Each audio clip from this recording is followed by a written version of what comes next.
Good morning.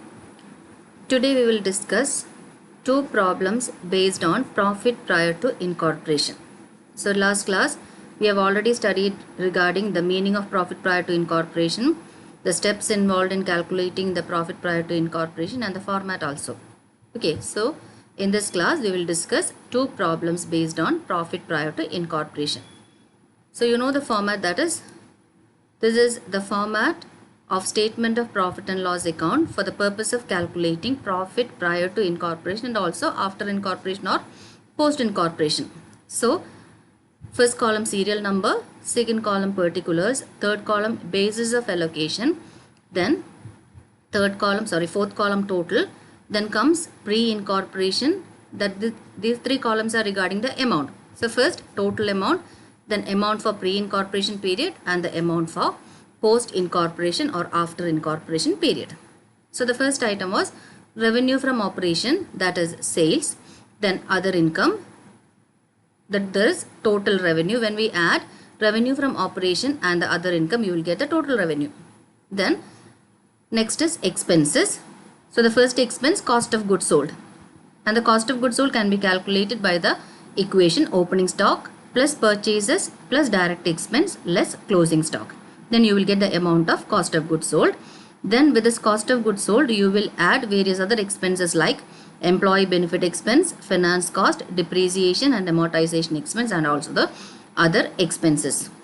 Then you will get the total expense, and when the total expense is deducted from total revenue, you will get profit or loss. That is, in this total amount column, you will get the total amount of profit or loss. Then in this column, that is the column for pre-incorporation, you will get the profit or loss prior to incorporation, and in the last column you will get profit or loss after incorporation or during post-incorporation period. So this is the format of statement of profit and loss with regard to profit prior to incorporation. Now we will move on to the problem. So this is the first problem. So RJ and Company Private Limited was incorporated on 1st July 2019 to take over the business carried on by RJ Brothers as a going concern with effect from 1st April 2019. Following is the information for the year ended 31st March 2020 of RJ and Company Private Limited. So trading and profit and loss account is given. To opening stock, to purchases, gross profit, by sales up to 30th June 2019 rupees 1 lakh, then closing stock. So that is trading account. Then in the profit and loss account, items like to administrative expense, director's fee, selling expense, audit fee, preliminary expenses, net profit. Then by gross profit brought down. So here gross profit carried down is 75,000, and in the profit and loss account by gross profit brought down 75,000. So from this question, you have to calculate the profit prior to incorporation and also the profit after incorporation. So you know the various steps involved, that is, these were the steps in ascertainment of profit prior to incorporation. So first is calculate three ratios. So three important ratios are to be calculated while calculating the profit prior to incorporation. Now the first ratio is sales ratio, that is ratio of pre-incorporation sales and the post-incorporation sales. Then time ratio, ratio between pre-incorporation period and post-incorporation period. Then purchase ratio, that is ratio between pre-incorporation purchase and post-incorporation purchase. Then after calculating these three ratios, you have to prepare a statement of profit and loss in columnar form. And the various columns were total column, then pre-incorporation and also post-incorporation. So that is separate amount column for total pre-incorporation period and post-incorporation period. Then after that, calculate total revenue, which includes revenue from operation and also other income. Then calculate the total expenses. The first item was cost of goods sold. Then comes other expenses. That is, the various expenses will be classified in these into employee benefit expense, finance cost, depreciation and amortization expense and also other expenses. And these ratios will be apportioned among pre-incorporation period and post-incorporation period based on the nature. In case it is an expense related to time, it will be apportioned on time ratio basis. and in case the expense is related to sales, then that will be apportioned on sales ratio basis, and in case it is related to purchase, then that will be apportioned on the basis of purchase ratio. Okay, so these were the steps. Then finally, deduct the total expenses from total revenue of the respective column to ascertain the profit or loss. And here there was an important point to be noted, that is, in some questions, instead of purchases, opening stock and closing stock, the gross profit will be given. In such cases, the gross profit should be taken as a revenue from operation, and it should be apportioned among pre-incorporation and post-incorporation period in the sales ratio. Now, when the gross profit is taken as revenue from operation, then there is no necessity to deduct cost of goods sold, because gross profit is the difference between sales and cost of goods sold. So these were the steps for calculation of pre-incorporation profit and post-incorporation profit. Now we will see the problem. Okay. So first step was calculating the ratios. Now here in this question, there was no expenses relating to purchase. So we need not calculate purchase ratio. So the three important ratios were sales ratio, time ratio and purchase ratio. But here in this question, there is no item relating to purchase, so there is no need of calculating purchase ratio, and we have to calculate sales ratio as well as time ratio. Okay. So this is calculation of ratios. So sales ratio, pre-incorporation, that is sales from 1st April 2019 to 30th June 2019. Okay. So this was the question. So this RJ and Company Private Limited acquired the business on 1st April 2019 and it was incorporated on 1st July 2019. So the pre-incorporation period will be from 1st April 2019 to 30th June 2019. So that will be the pre-incorporation period, that is, the business was acquired on 1st April 2019 but it was incorporated only on 1st July 2019.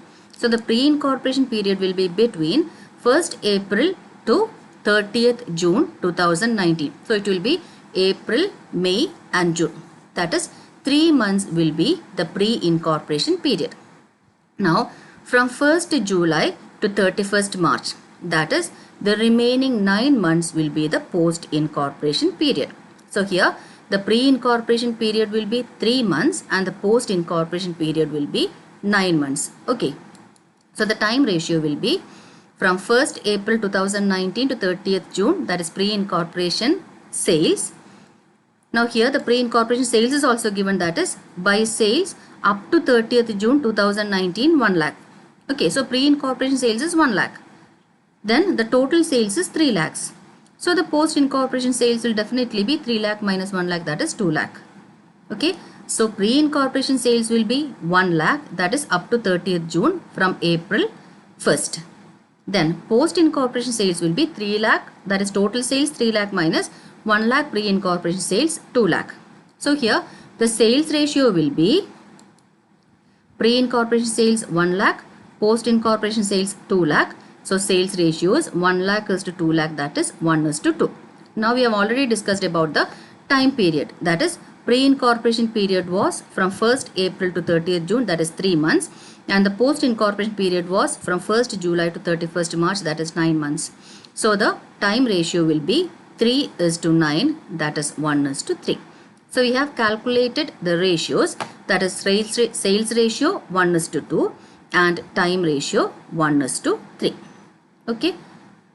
Now we will prepare the statement of profit and loss for the year ended 31st March 2020.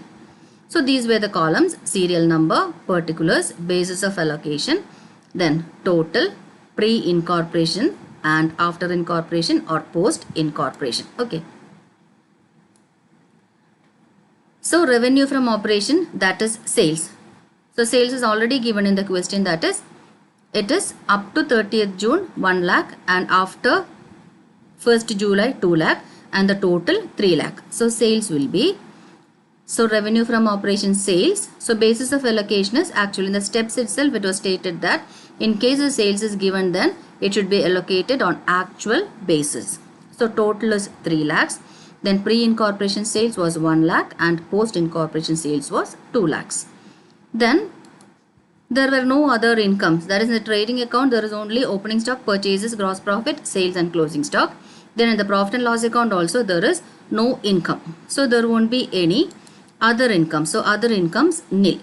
So here the total revenue will also be 3 lakh, then pre-incorporation 1 lakh and post-incorporation 2 lakhs.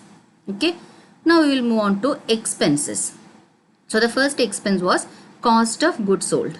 And the cost of goods sold can be calculated as opening stock plus purchases plus direct expense less closing stock.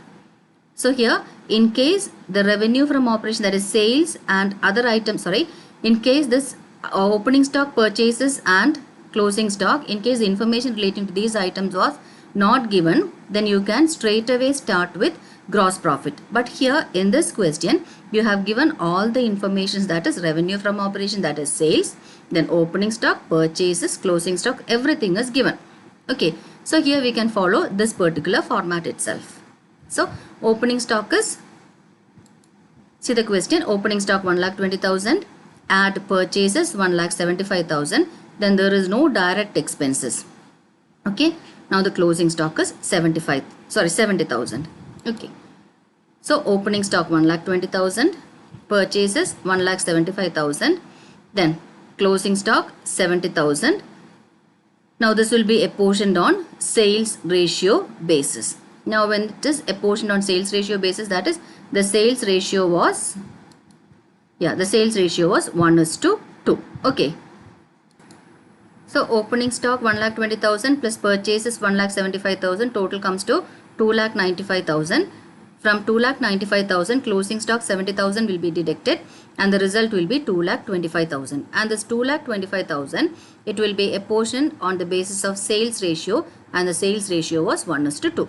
Now when it was apportioned, the pre-incorporation cost of goods sold comes to 75,000 and in the post-incorporation it comes to 1,50,000. So this is regarding cost of goods sold. Now next item is employee benefit expense. Okay, now employee benefit expense, under employee benefit expense comes administrative expense. Now this is because administrative expense or administration expense may include salary also. So under employee benefit expense comes administration expense. Now administration expense will be apportioned on the basis of time, that is on time ratio basis, and the time ratio was 1:3. So the total administration expenses 18,000. Now 18,000 is apportioned on time ratio basis, that is 1:3. So it will be 18,000, then 1/4 and 3/4, that is 4,500 and 13,500 respectively. Then comes other expenses, that is here there is no finance cost and also depreciation and amortization expense. So there is other expenses, and there are other expenses like director's fee, selling expense, audit fee, preliminary expenses, etc. So everything we will write under other expenses. So director's fee. So here regarding the director's fee, here it is already stated that now expenses relating to time will be apportioned on time ratio basis. Expenses relating to purchase and expenses relating to sales will be apportioned on the basis of purchase ratio and sales ratio respectively. Then those expenses which are exclusively relating to pre-incorporation period, such as interest on capital, partner salary, etc., and exclusively relating to post-incorporation period, such as director's fee, managing director's salary, writing of preliminary expenses, etc. So it should be directly charged or returned in the respective period, that is here it is post-incorporation period. So here director's fee, it will be completely given in pre-incorporation period. So the entire expense relating to director's fee, it will be included under the pre-incorporation period, that is there is no need to apportion the director's fee expense entirely. It will be stated under pre-incorporation period, post-incorporation period. So director's fee, the basis of allocation will be post-incorporation period. Total comes to 3,000 and the amount will be written under post incorporation period, that is 3000. Then comes selling expense. Now selling expense on time ratio basis. Selling expense on sales ratio basis. So sales ratio is 1:2. So total 36,000. It will be apportioned as 1/3 and 2/3 respectively for pre-incorporation and post-incorporation period, that is 12,000 and 24,000. Again audit fee based on time ratio, that is 1:3. Total 1,000, pre-incorporation 250 and post-incorporation 750. Now the last expense is preliminary expense. Now preliminary expense is an item which should be written under post-incorporation period. So total 3,000 and under post-incorporation period it will be written as 3,000. So this is regarding the statement of profit and loss. So once more, revenue from operation on actual basis total 3 lakh, pre-incorporation 1 lakh, post-incorporation 2 lakh. Then there are no other incomes. So the total revenue is also 3 lakh, 1 lakh and 2 lakh. Then expenses, cost of goods sold, opening stock plus purchases plus direct expense. There is no direct expense. Less closing stock comes to 2,25,000 apportioned on sales ratio basis. Then under employee benefit expense comes administration expense allocated on time ratio basis, total 18,000, 4,500 and 13,500. Then other expenses includes director's fee entirely to post-incorporation period, selling expense allocated on sales ratio basis, audit fee allocated on time ratio basis, and finally preliminary expenses. The entire amount will be written under post-incorporation period. So here the total expense will be 2,86,000. Then pre-incorporation total 91,750 and the post-incorporation total 1,94,250. And the total revenue was 3 lakh, 1 lakh and 2 lakh. Then when you deduct 2,86,000 from 3 lakh, you will get the total profit or loss. Then 91,750 deducted from 1 lakh, you will get the pre-incorporation profit or loss. And when 1,94,250 is deducted from 2 lakh, you will get post-incorporation profit or loss. So the respective profits were 14,000, that is total profit, out of which 8,250 was relating to the post-incorporation period and 5,750 relating to post-incorporation period. So this is the statement of profit and loss for the year ended 31st March 2020 with regard to profit prior to and after incorporation. So here total profit of the company for the year ended 31st March 2020 14,000, out of which rupees 8,250 is the profit prior to incorporation, which is in the nature of capital profit and it will be transferred to capital reserve. The balance 5,750 constitute the business profit, normal profit or the revenue profit. Okay, so this is the first question. Today we will discuss one more question, that is Grow Quick Limited was incorporated on 1st August 2019 and was entitled to commence business from 1st April 2019. It had acquired a running business as from 1st April 2019 and give the following result for the year ended 31/3/2020. Ascertain the profit prior to incorporation. Sales up to 1st August 2019 were rupees 2 lakh and after 1st August 2019 8 lakhs. Okay. Now the various expenses as well as incomes where there is no income but only gross profit. So this is the profit and loss account. That is, you are not given the trading account. You are given only the profit and loss account. That is, this is the second case. That is, no information regarding opening stock, purchases and closing stock is given in the question. So you can straight away start with gross profit and this gross profit can be treated as revenue from operation. So that is the second situation. So two situations we mentioned, that is the situation of calculating cost of goods sold and starting with sales as the revenue from operation. And the second situation was in case the opening stock, closing stock and the purchases is not given, then straight away you can start with gross profit by considering it as revenue from operation. Okay. This is the question. Gross profit 2 lakh, salaries 40,000, general expense 10,000, carriage 15,000, advertisement 20,000, debenture interest 6,000, director's fee 4,000, audit fee 500, depreciation 20,000, interest to vendors up to 30th September 2019 10,000 and to net profit 70,000. The total is 2 lakhs. So this is the question. So the various expense, general expense, carriage, advertisement, debenture interest, director's fee, audit fee, depreciation, interest to vendors, but only up to 30th September 2019. Then comes net profit and gross profit also. So first of all, you have to calculate the ratios. So you have to calculate the time ratio and also the sales ratio. Sales is directly given in the question, that is. Now here regarding the time, it acquired the running business on 1st April 2019 and it was incorporated on 1st August 2019. Okay, so the pre-incorporation period will be from 1st April to 31st July. So incorporation certificate was obtained on 1st August 2019, but the business started functioning from 1st April 2019. So the pre-incorporation period will be from 1st April to 31st July, that is April, May, June, July, that is 4 months. Then the remaining 8 months will be the post-incorporation period. Okay. Then regarding the sales also, it is given sales up to 1st August is 2 lakh. So pre-incorporation sales is 2 lakh and the post-incorporation sales is 8 lakhs. Now we can calculate the ratios. Okay. So the ratios were,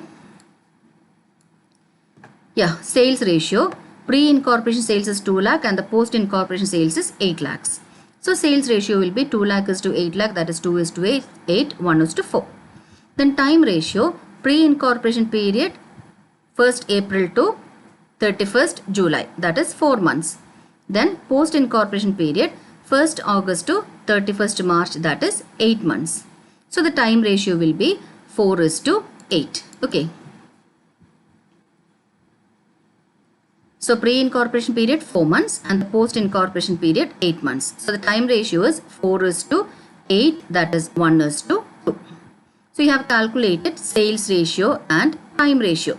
Now we will prepare the statement of profit and loss. Okay, so this is the statement of profit and loss for the year ended 31st March 2020. Now revenue from operation. Now here the question was starting with gross profit. So this gross profit can be considered as revenue from operation.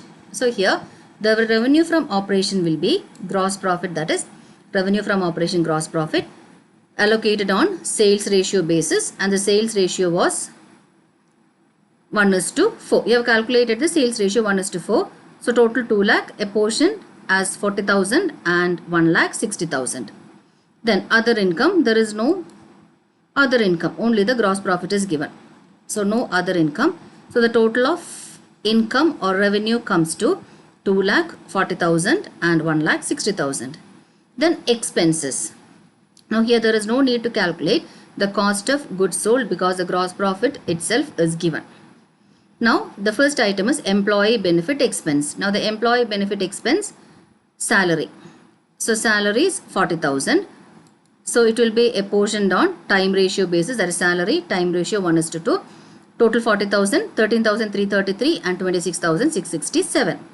Then next item is finance cost. Now under finance cost, 2 interest is given, that is debenture interest and also interest to vendors. Now debenture interest is 6,000. So it will be apportioned on time ratio basis, and you know the time ratio. So debenture interest will be, there is no need of allocating the debenture interest because the debentures will be issued only after the incorporation. So only after incorporating the business, the debenture can be issued by the company. So the entire amount will be stated under post incorporation period. Okay, so debenture interest comes to 6,000 and the entire amount of 6,000, it will be written under the post incorporation period. So post incorporation 6,000, the total also 6,000. Then interest to vendors. Now here regarding the interest to vendor, there is a small adjustment. So interest to vendors up to 30th September 2019 only. Okay, so up to 30th September 2019 means from 1st April to 30th September only. So we have to apportion the amount on a new ratio basis. Now what is that new ratio on the basis of which you can allocate the expenses, that is interest to vendors? Now here the time period will only be from 1st April to September 30th. So the pre-incorporation period was from 1st April to July 31st. So the pre-incorporation period will be the same, that is April, May, June and July, that is 4 months. So pre-incorporation 4 months, but the post-incorporation period will be only up to September. So here there will be only 2 months relating to post-incorporation period, that is only August and September. So here the ratio will be pre-incorporation 4 months, April, May, June, July, and the post-incorporation only 2 months, that is August and September. So here the ratio will be, so ratio for interest on vendors, pre-incorporation period 1st April to 31st July 4 months, post-incorporation period 1st August to 30th June 2 months. So here the ratio will be 4:2, that is 2:1. Okay. So interest to vendors 4:2, total 10,000, 6,667 and also 3,333. Then comes depreciation, coming under depreciation and amortization expense. It will be apportioned on time ratio basis. Total expenses or total depreciation is 20,000 and it is apportioned as, so total depreciation was 20,000. Depreciation time ratio 1:2 to 20,000, 6,667 and 13,333. Then other expenses, general expense time ratio 1:2, 10,000, 3,333 and 6,667. Then carriage, that is based on sales ratio 1:4, 15,000 total, 3,000 and 12,000 respectively. Then advertising also sales ratio basis, total 20,000.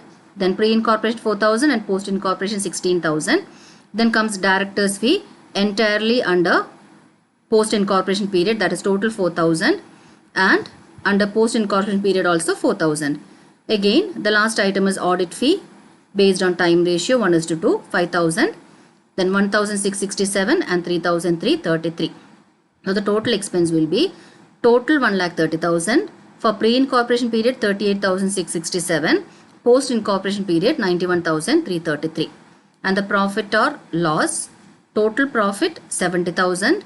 Pre-incorporation profit 1,333. Then post-incorporation profit 68,667. So this is the result. Total profit for the year rupees 70,000. Pre-incorporation profit 1,333, that is transferred to capital reserve, and post-incorporation profit rupees 68,667, which is considered as the revenue profit. Okay, so that is all regarding the pre-incorporation period profit or loss by taking into consideration the sales, opening stock, closing stock and purchases, and also when the gross profit is given in the question. So two problems. In the first problem you are given all the information, that is sales, opening stock, purchases and closing stock, and in the second question the question was starting with gross profit. Okay, thank you.